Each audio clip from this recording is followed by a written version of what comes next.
Vincent Chao, thanks for joining us on DW. So we're here at the Munich Security Conference, this huge global security get-together. And yet, you from Taiwan, you're the first representative to be invited from Taiwan in several years, and you're part of the Taiwan Young Leaders program here.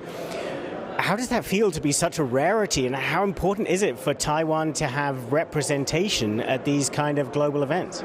Well, I think the Munich Security Conference deals mainly with the issue of security, and I can think of no other security hotspot, other than what we see obviously in Ukraine, but also across the Taiwan Strait. So I do think that it's very important for Taiwan voices to be represented at both this conference, but also many other conferences that deal with security around the world. So, I am the first Taiwanese here in this conference after a 7-year hiatus.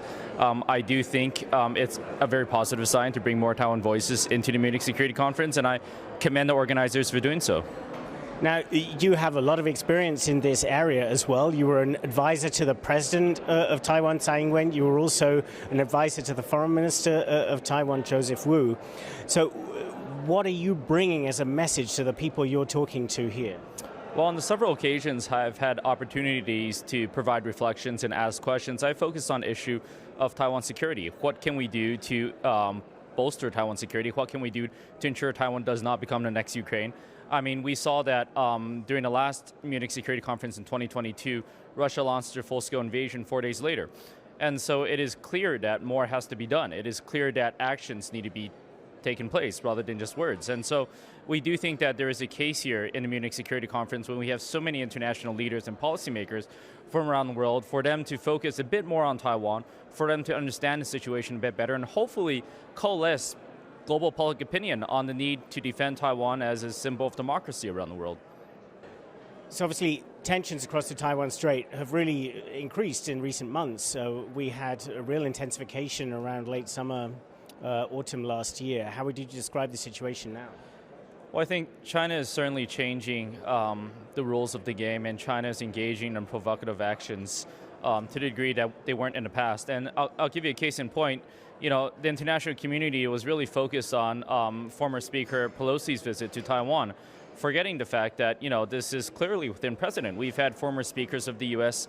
visit Taiwan in the 1990s without so much of a military response from the PRC. So it's clear that something has changed within the PRC. It's clear Xi Jinping has a different timetable for his desires and ambitions towards Taiwan. And I think we have to be responsive to that. But not only we as in Taiwan, but I think we as in the international community. And we have to be a bit clear-eyed in terms of what China wants, in terms of the plans and actions that China has set in place to achieve their objectives, but also in terms of trying to really be laser-focused on ways to stop this from taking place. So, for example, one of the things that has been really interesting for me at the Munich Security Conference is just the value of democracies. And we've seen the Vice President of the United States, Kamala Harris. We've seen, we've seen Olaf Scholz. We've seen Macron. We've seen all of these European leaders pledge continuity in terms of their support for Ukraine. And to me, that is the value of democracy. That is the value of like-minded countries being willing to stand together. And I think it's very, very important for Taiwan to be a part of that. You mentioned European leaders and all of their support for Ukraine. This has been a huge effort. Would you like to see more tangible support from European leaders coming for Taiwan? Well, I think tangibility is one issue, but the timeliness is another issue. And it's unfortunate that we saw so much of the support from Ukraine come after the invasion of Ukraine itself. And so we do think in terms of lessons learned, it's important for all of the support to be made clear, to be delivered before Xi realizes his ambitions over Taiwan. So we do think at this point in time, in 2023, certainly we have growing signs of Chinese assertiveness, not only around the region, but especially in the Taiwan Strait. And we do think it is the right time for the international community, particularly democratic countries around the world, to speak firmly on this issue, to show China that there will be consequences if they take action, to show China that they are united in support of Taiwan's democracy, and to show China that China really can't afford to engage in the sort of military adventurism that they want to engage in. And so we think there is no time better than the present, and it's important for European leaders to join, I think, this international chorus of voices we've seen so far, including from the United States, Japan, Australia, the UK, and so forth, in terms of declaring support for the security of the Taiwan Strait, as well as the maintenance of Taiwan's democracy.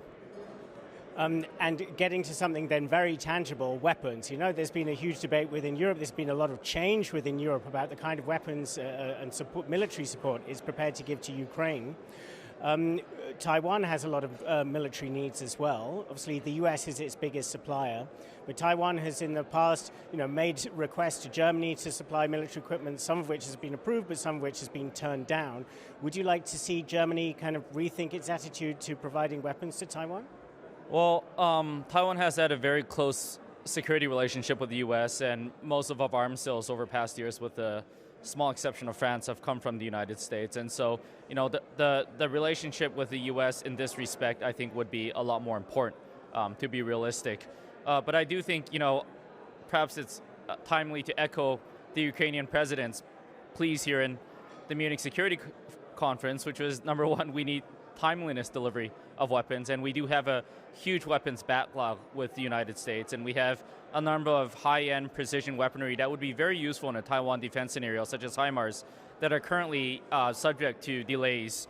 And so the timeliness of weapons would be important, but also, number two, sort of the value of these weapons and the value they bring to the table in terms of Taiwan's self-defense. And it's true, I think, that over the past few years, we've seen a transition in Taiwan from symmetric to more asymmetric defense, utilizing Taiwan's geographical advantages and so forth. And so, I think it's worth sitting down and having a close discussion with the U.S. and other stakeholders on what weapons make sense for Taiwan, and how we can ensure the timely delivery of those weapons, and how we can ensure that Taiwan also maintains a robust capability to resupply these weapons in a conflict scenario.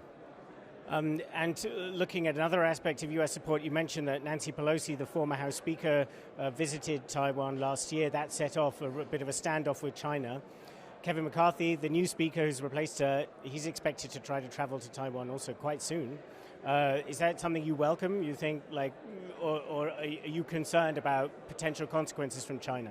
I think rational people in Taiwan would welcome this visit by any speaker of the United States, simply because, number one, it's within precedent. This idea that it's taking place in the past and we need to maintain our precedent, we need to maintain our international space. But number two, it's really, really important for parliaments around the world to show support for Taiwan. I mean, we have to accept that parliaments represent the voice of the people in a certain extent. And so, if Taiwan hopes for support from the international community, it's very important that the public of these democracies are on board as well.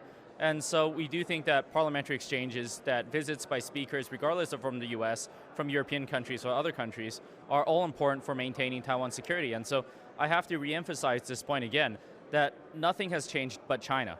And that we've seen past speakers of the House visit Taiwan. Newt Gingrich visited in the 1990s. We've now seen former Speaker Pelosi visit.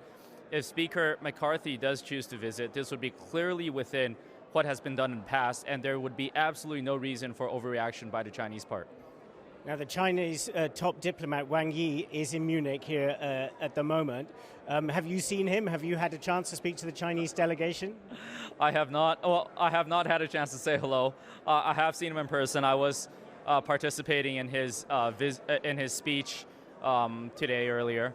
I think Wang Yi's speech perfectly encapsulated, I think, the current state of China's relations, not only with the U.S., but with the rest of the world. Denial in terms of the balloon incident, really hypocrisy in terms of how they're equating Ukraine and Taiwan, but also really just ignoring, I think, legitimate concerns that China's actions in the Taiwan Strait will lead to World War III. And I think China hasn't taken those concerns seriously. And I think that when we look at Wang Yi's response to questions that were posed by the moderator in terms of how China can reassure the international community that it has no plans to engage in military action over Taiwan, he was very evasive, and he clearly refused to answer the question. And so I think from Taiwan's perspective at least, and I think it holds true for the rest of the world as well, is that we have to be prepared for that military eventuality. And we have to make sure that we can do everything we can to help the Chinese make a decision in terms of this not being worth it for them. And so that includes enhancing our self-defense capabilities, number one, but also number two, really having a robust security relationship with the US and other like-minded countries around the world. We think those are the two factors that can give China pause, that will give Xi Jinping a reason to say today is not the day that would be ideal to invade Taiwan. Now, Wang Yi, of course, he heaped the blame on Taiwan and its current political leadership for the current situation. He said that the DPP party, which you're a member of, is trying to seek separatism, trying to change the status quo. What do you say to that? I think, in the realm of international relations, action just speaks so much louder than words. And if you look at the actions that President Tsai has taken since taking office in 2016, she's been very, very careful in terms of her management of cross-strait relations. She's been very careful to avoid the perception that there has been any move towards de jure independence. She's been very careful to mention, the adherence to the ROC constitutional order and so that. And all of these should be seen as signals, not only by the PRC, but to the international community, that Taiwan is committed on a political level to maintaining the cross-strait status quo. And so, if you look at the actions that Taiwan has taken and you contrast that with the actions that the PRC has taken, the juxtaposition is really quite jarring. And you see that on one hand, Taiwan has really been trying everything within our political power, within the DPP's political power, to maintain this cross-strait state that we're in. But at the same time, we see the Chinese engage in economic sanctions. They've engaged in military adventurism. They've engaged in switching our diplomatic allies and diminishing our international space. And all of these actions ultimately are just not conducive to the peaceful development of cross-strait relations. Now, Taiwan is approaching election season. Tsai Ing-wen will have been in power for 2 terms and her office comes to an end early next year. The candidate, or likely candidate for the DPP party, your party, a guy called William Lai, is seen as having been a quite pro-independence figure in the past. This is said to be concerning some of the United States that, okay, this could be a bumpy ride in the next few months if a kind of, someone who's seen as sort of inclined towards independence gets the Taiwanese presidency. Can you reassure the rest of the world about this guy, William Lai? I think any president of Taiwan has to build a high degree of confidence and trust with the international community. I mean, the stakes in Taiwan are quite high. I mean, we've seen the discussions that have taken place in the Munich Security Conference in terms of maintaining security and peace around the world, and certainly we know the stake that the international community has across the Taiwan Strait. And so I do think it's incumbent on any leader in Taiwan to really build that confidence and trust, and I think Lai Ching-te is committed to doing so. And Lai Ching-te has already made clear that he plans on continuing this pragmatic and stable cross-strait and international position that President Tsai has really been a forceful supporter of. And he's been committed to ensuring robust channels of communication, not only with the US, but also with other stakeholders around the world. And I think the international community ultimately will look for actions more than words, and I'm confident that Lai Ching-te will provide those sort of actions that reassure the community that Taiwan will continue to play a pragmatic peacemaker in this area of the world, and that we have absolutely no plans to disrupt this cross-strait status quo that has served Taiwan and the international community so well in past decades. Vincent Chao, thanks very much for your time. Thank you so much. Thank you.